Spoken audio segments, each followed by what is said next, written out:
Blanco pa rin ang mga investigador sa pinagmulan ng apoy na tumubok naman sa 200 bahay sa Barangay Manresa.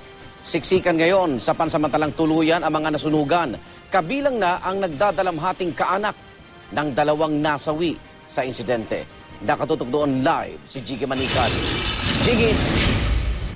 Igan, kanina nga kinumusta namin itong mga pamilya na nasunugan dito sa Barangay Manresa at kasalukuyan nasa sa covered court ng Barangay Manresa mga ito at ito ang nagsisilbi nilang evacuation center.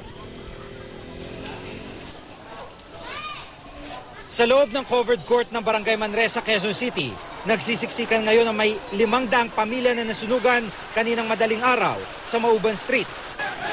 Ang mga biktima nagulat daw sa pagsiklab ng apoy bandang 1:30 ng madaling araw. Sa bilis ng pangyari, karamihan sa kanila wala nang nadala palabas ng kanilang bahay. Kasi marami naman pong kahaka-haka kung ano yung nangyari.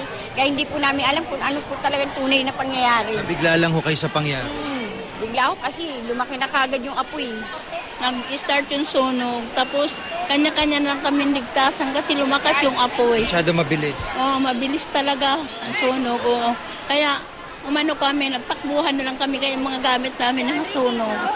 Pati bahay namin sunog. May kasabihan, manakawan ka na, matitiraan ka pa, pero masunugan, wala. Gano'n kayo?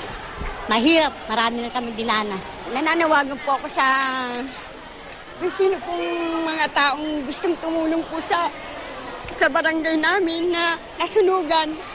Sana po tulungan niyo po kami lahat dito na nasunugan. Kung mapapansin mo dito, karamihan dito yung mga babae lang at saka mga bata.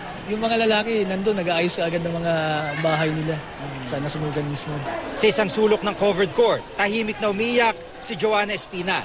Siya ang ina ng 3 taong gulang na batang si Alexander na nasawi sa sunog. Sa sitwasyon daw niya ngayon, ayon sa mga social worker, kinakailangang isailalim ito sa stress debriefing. Blanco pa rin ang mga investigador sa pinagmula ng sunog na inabot ng 5:00 bago napula. Ang mga bumbero na hirapan naman pumasok sa lugar dahil sakitid ng mga daan dito at bilis ng pagkalat ng apoy. Bukod sa batang si Alexander, nasawi rin si Madeline Soliman nang matrap daw ito sa 2nd palapag ng inuupahan. Sa ngayon po, under investigation pa po siya. Tapos ngayon po, overhauling na lang po kami ngayon. At kanina nga, Igan, ay dumating na dito ang grupo ng Kapuso Foundation para magdala ng relief goods dito sa migit kumulang 500 pamilya na nasa sa covered court ng Barangay Manresa. At itong mga packs na dala nila ay kinapapaloban ng mga damit at pagkain na para sa kanila ay malaking tulong. Igan? Maraming salamat, Jiggy Manicad.